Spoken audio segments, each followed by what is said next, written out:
Hello, everyone. Welcome back to Personalization Outbreak podcast. Our guest today is Kate O'Neill. Now, Kate has been a digital innovator for more than 25 years. Among the highlights, our first 100 employees at Netflix, developed Toshiba America's first intranet, and was founder and CEO of MetaMarketer, a first of its kind analytics and digital strategy agency. Now, Kate is the founder and chief tech humanist at KO Insights. She advises leaders of top companies, cities, NGOs, and governments around the world on how to make future-aligned, meaningful decisions based on human behavior and data. Kate is a prominent speaker and author of several books, including Tech Humanist, Pixels in Place, and her latest, A Future So Bright.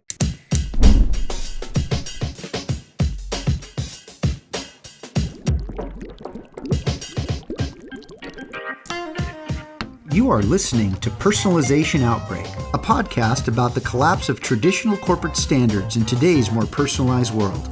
I'm Glenn Yopes. I'm a leadership strategist, author, contributor to Forbes, and founder of the Leadership in the Age of Personalization movement. On this show, I'm interviewing executives across multiple sectors to find out how the balance between standardization and personalization can exist.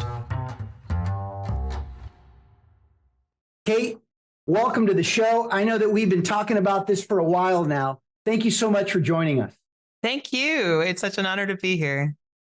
Well, thank you, Kate. Now, in your book, A Future So Bright, you discuss the impact of emerging technologies like AI and automation on the future of work.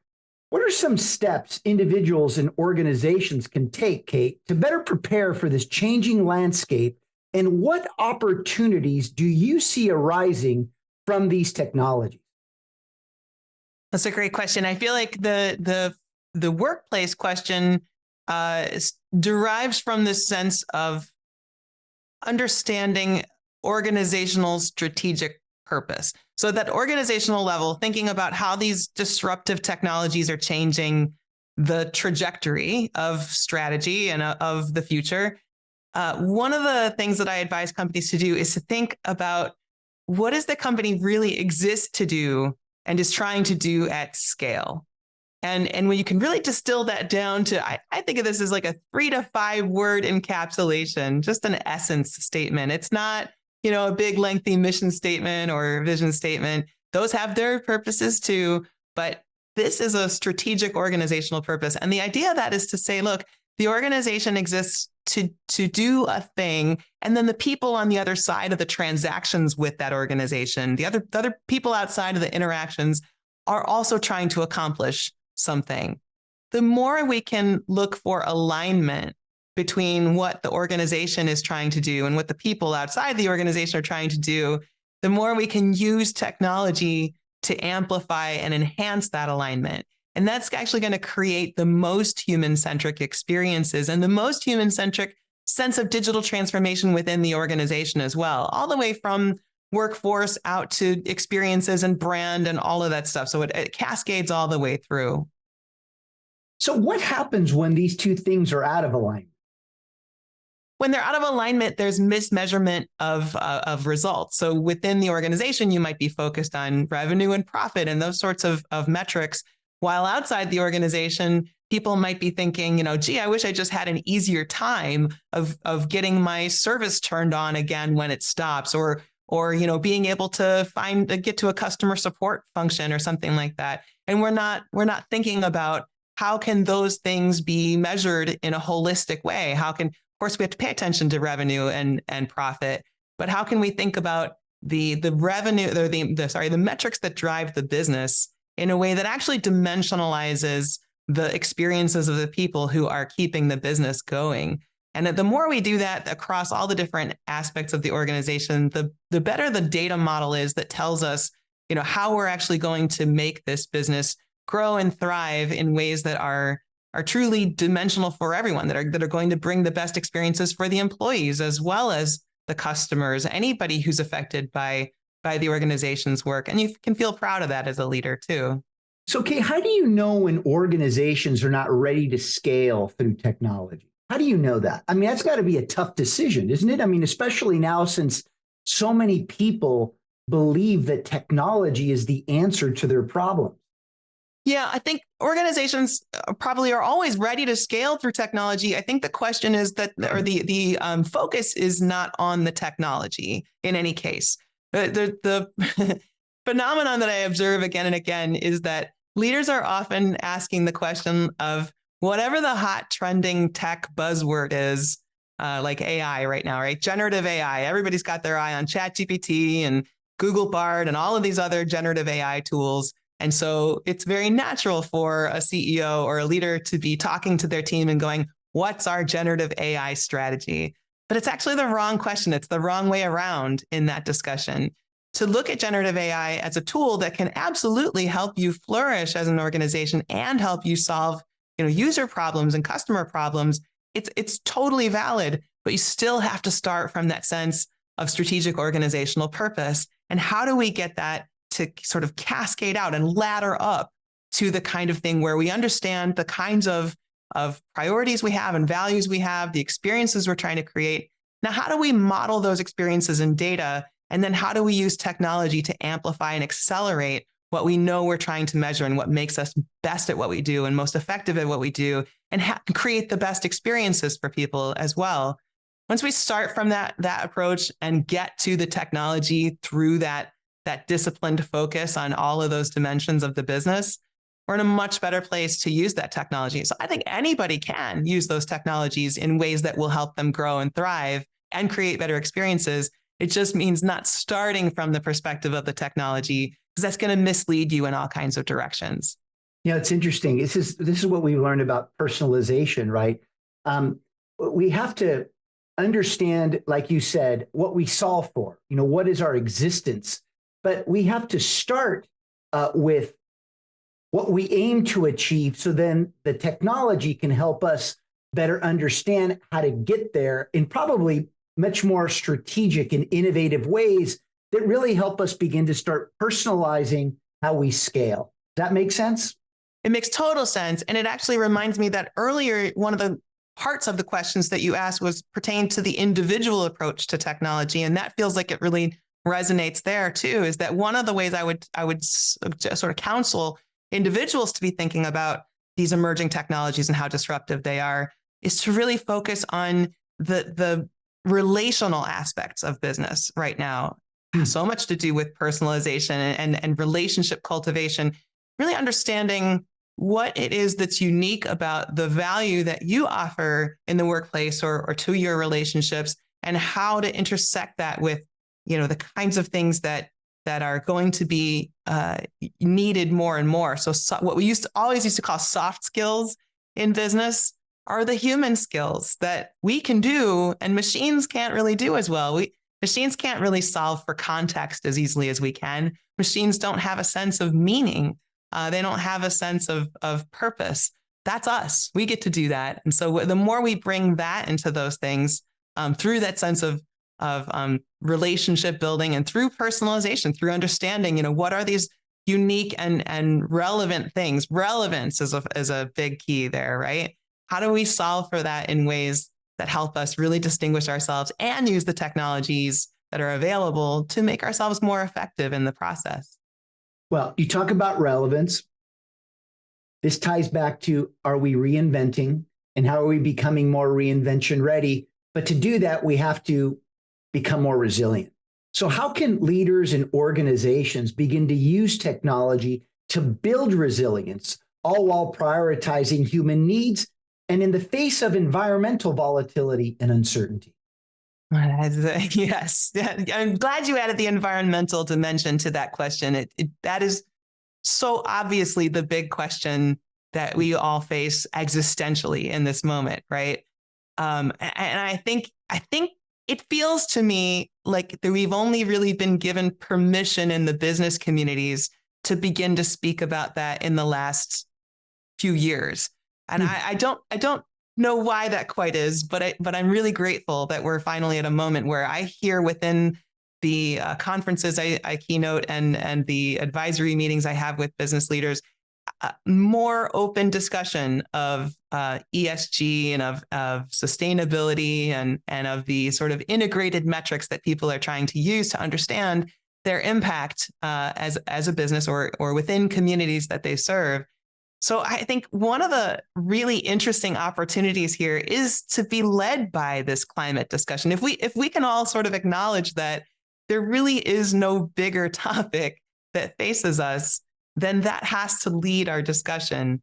And luckily, we have a model, a really rigorous framework, which is the United Nations Sustainable Development Goals, that can show us what it is we need to prioritize. And there is not a business that I've encountered yet that does not have some relevance to one of those 17 goals, whether that's quality education or gender equality or infrastructure, or something that's across so many different facets of what it takes to reinforce, to make the quality of life better on this planet for everyone. The good thing about that is that it's not like a charity. It's like these are commercializable opportunities, and they're opportunities to make sure that the work we're doing has relevance and has meaning for people, and that people will be enthusiastic and will cheer on the efforts that we're making. So in terms of thinking about, using technology to build resilience in a climate sense and a sort of environmental sense, that's going to be a real key. But also those SDGs point the way toward what the human needs are that we need to be solving for. So I think it's a really big gift to business leaders, if they choose to see it as one, to be able to use that, the set of SDGs. And if you don't know, if you aren't familiar, I certainly want to encourage every leader out there to go look up the United Nations Sustainable Development Goals and familiarize yourself with those 17 goals. There are measurable outcomes that are milestones that we're trying to achieve along every one of those. And they pertain, I'm sure, at least a few of those pertain to the business that you're in very relevant and useful ways. So that would be my one most actionable and urgent piece of advice for listeners. So, Kate, with the rapid advancements of AI technologies, we all know that there's concerns about safety and security risks that are growing. What are some of the key challenges and potential solutions in ensuring the robustness and resilience of AI systems to prevent malicious use or unintended consequences? That is also a big existential question, isn't it? There's a lot going on, I think, in the space of governance and regulations, trying to understand what is an appropriate way for governments to intervene and to determine where public safety comes into play and where innovation is not being hampered. So that's a big, big question. And it's one I've been grateful to be able to be privy to and part of in some cases. It's also one that I'm very grateful that there are people who truly focus as experts in that area that are weighing in on those discussions in the EU, in the US, and across the world. But I think when it comes to closer to home inside our organizations, one of the ways that this plays out that I think we haven't heard much talk about is in terms of data modeling, data hygiene. So many of us have built robust data models in our businesses, and we've been through the digital transformation journey for probably decades now in many organizations, but we haven't always thought about the things that are holding us back from achieving the next great breakthrough in our businesses in a data and technology standpoint. I'll give you an example of one of the ways that this played out in my career that I think is so vivid. It's that when you mentioned in my intro that I was one of the first 100 employees at Netflix. And when I first came in, this was 99, I believe, 2000. So when I first came in, I noticed that the movies that were all listed within the database only had one genre assigned to them. And if you're a movie fan at all, you know how quickly limiting that is going to be. And that was a data limitation within the database. You could only assign one genre. And so just quickly that became very obvious to me, like this is going to be hampering to our growth and to our ability to create meaningful user experiences. So I got buy-in I went to leadership and asked for sort of permission and buy-in to go and create a project that would involve just about everybody in the organization, just about every department, the data teams, the engineers, the content teams, the marketing teams, to make sure we could rebuild, like basically break down the database and rebuild it with more rigor and more of a sense of a movie could have romance, comedy, action, but maybe a primary genre and then some secondary genres. Now, all of that to say, 20 some years later, if you go into your Netflix account, you will often have these really niche, kind of nuanced categories that are suggested to you. Like, I think one of the ones I saw for myself recently was Oscar-winning 20th century period pieces. I love those, but there would never have been able to have the finesse to suggest that to me without 20 years ago breaking down those silos and that limitation and rebuilding so that they had more robustness and more agility and more of a future-ready vision. And that's the message I would leave your listeners with, is that it really takes thinking about how are you going to get to those next 20 years? What matters now and what's going to matter as the years go by? What is holding you back from being able to get to that next level and the next level beyond that? I think the data limitations are going to be key in many organizations. So that's my first clue to you as to where to look. What are the data limitations that are going to hold you back? And beyond that, there's probably going to be cultural limitations. There's change management factors. But I think it really does come to this kind of soul-searching question that executive teams can ask amongst themselves. I've helped facilitate many of those meetings. I think it's a really important question to ask. What's holding us back from being able to adapt and be resilient in the years to come? Nate, a little bit off track here, but how much confidence should we be having in large organizations and their leadership teams to be able to see 20 years from now? I mean, nobody can see that, right? Well, yeah. So maybe I'd love to learn how you, again, help people get there. And why am I even asking this question? Because given the rapid evolution of these technologies, especially AI as an example, I mean, it's endless what the opportunities can be. That's right. But as a leader, when you have done things a certain way for so long, and by the way, in the process, losing touch with the changing world around you, how do you get leaders to even begin the process of looking out 20 years without them saying the same things, just packaged differently? I don't know. Is that a fair question? That is a fair and a very good. Kate. So how do we get there? Because what I'm finding in my work, it's hard for them to get out of the box they've been in for so long.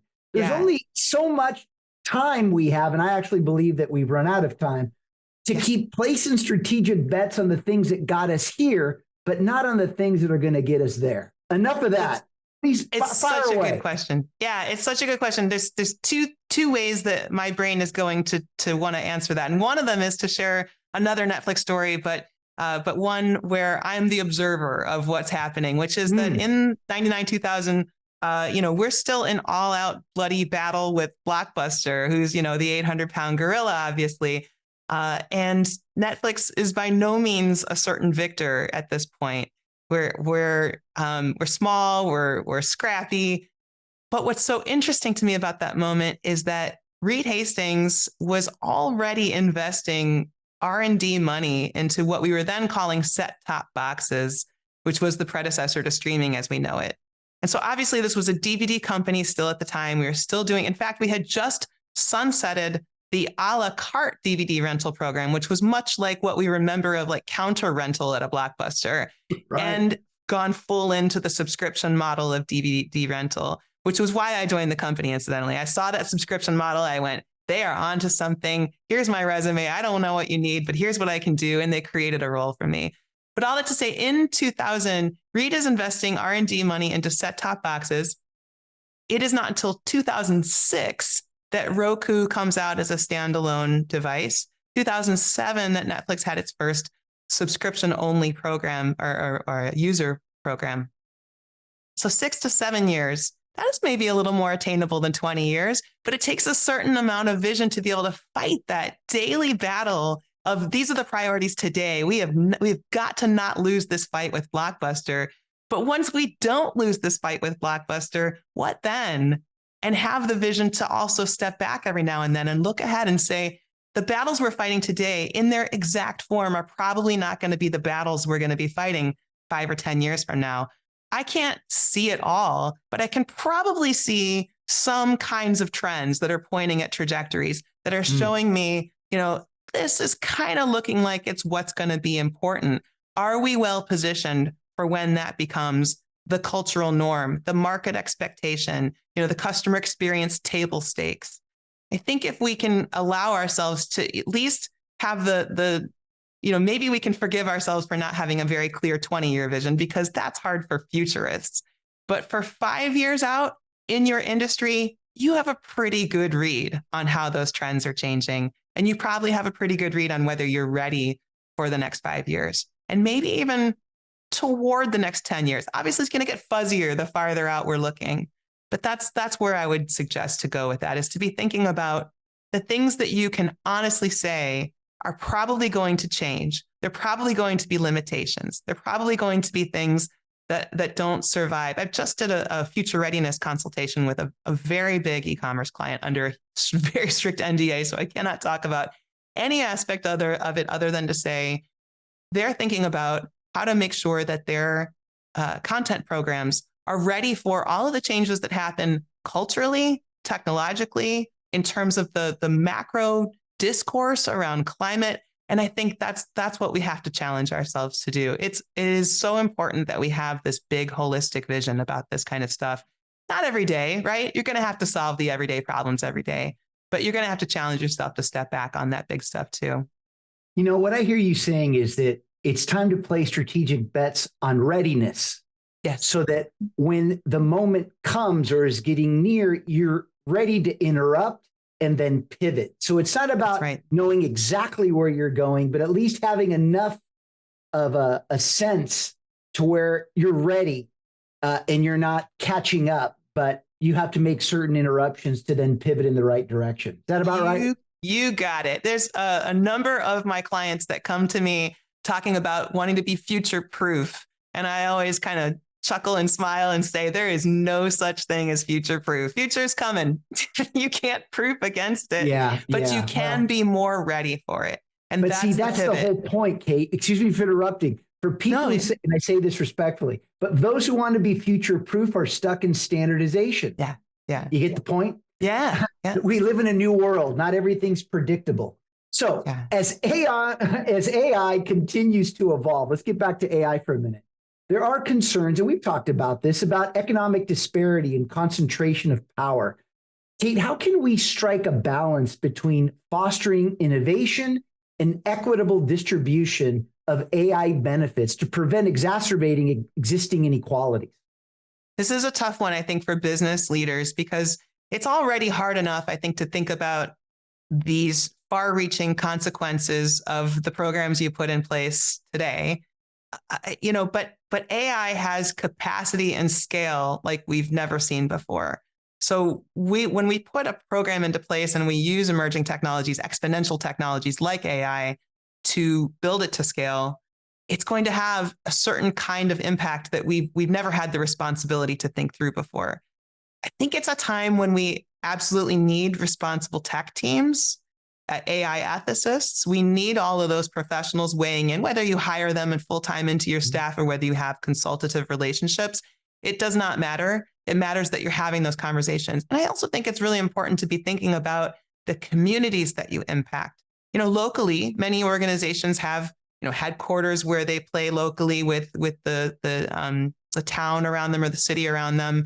And many organizations have done a brilliant job of making themselves valuable by sponsoring local events and being, ever present at local sort of community development functions.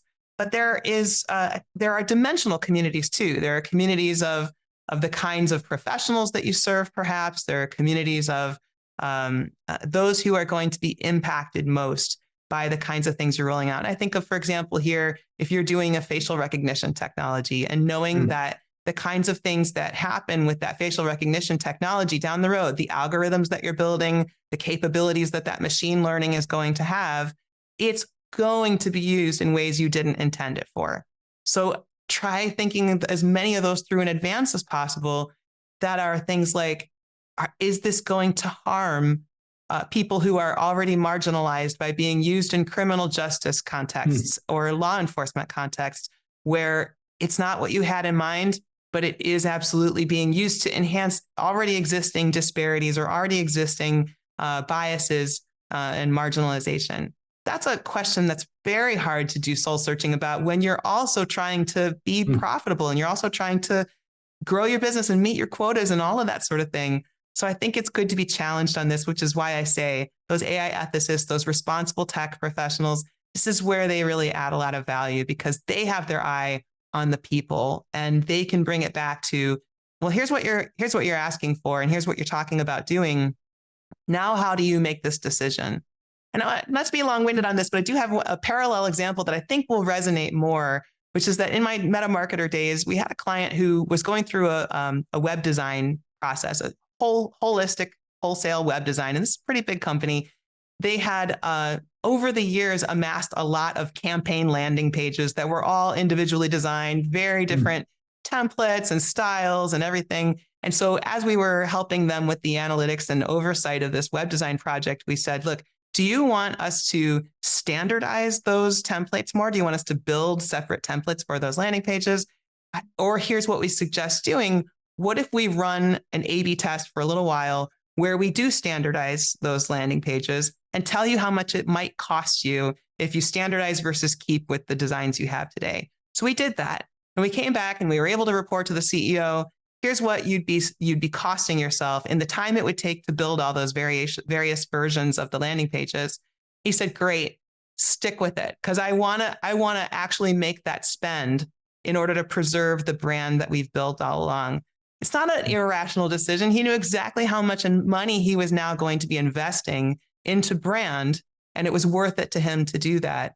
So I think that for me has a lot of parallel insight for leaders right now in thinking about the ways that maybe and I certainly wouldn't want to make equivalent the human life or human cost of certain technologies with monetary cost of brand standardization. But I do think that there's something to be said for having an awareness so that you can begin to put in place what a plan looks like to mitigate the risks of the kinds of things you might foresee happening in your completely innocuous and strategic use and deployment and development of technology. Does that make sense?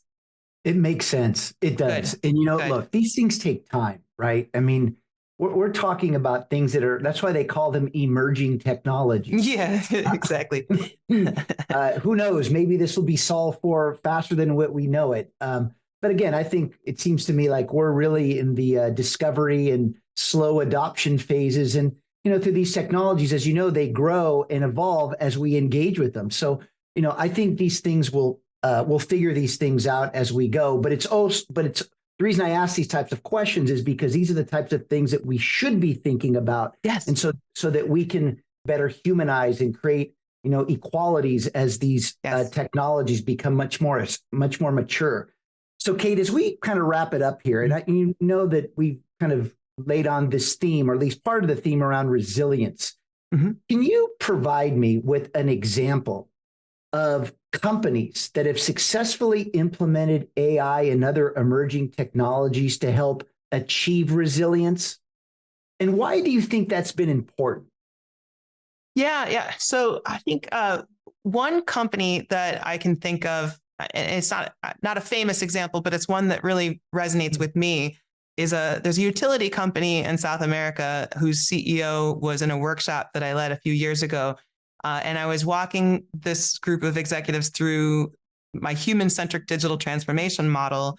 And he had an aha moment and realized that the way that they were rolling out conversational AI in their support environment was going to displace human workers and wasn't necessarily going to be very thoughtful about it. They weren't necessarily looking to reskill or upskill. They weren't doing a lot of the things I was encouraging them to do in this reconsideration. So he had an opportunity to, in the moment, in this workshop, redesign the entire approach, kind of conceptually. And it involved letting the customer support agents, in a sense, graduate up to oversight of the technology, of the conversational AI, in ways that would help people develop new skills, new confidence around the AI, in ways that would allow the human operators to add nuance and emotional intelligence and context for the exception cases that the conversational AI could not handle. You can imagine something like, I forgot my password, help me reset it. That's easy for an AI to learn how to facilitate in a short amount of time. But things like, my husband just died and I need to cancel my Power account and I need to get it in my name, that's probably going to take a little more emotional finesse. And understanding what the sort of trigger words were for when a human should be involved versus what we would want to prioritize efficiency for, that's going to take a certain kind of mindset. And there were those mindsets within the support team.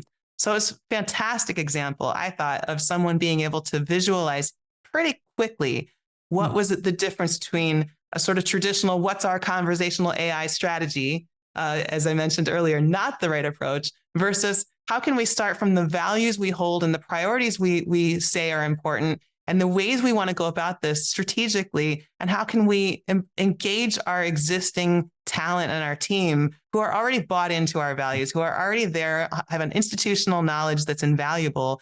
How can we have them help us make this AI successful and effective while also making themselves more future ready in the process? That's a kind of dimensional resilience that I think is incredibly important for organizational leaders to think through in just that way.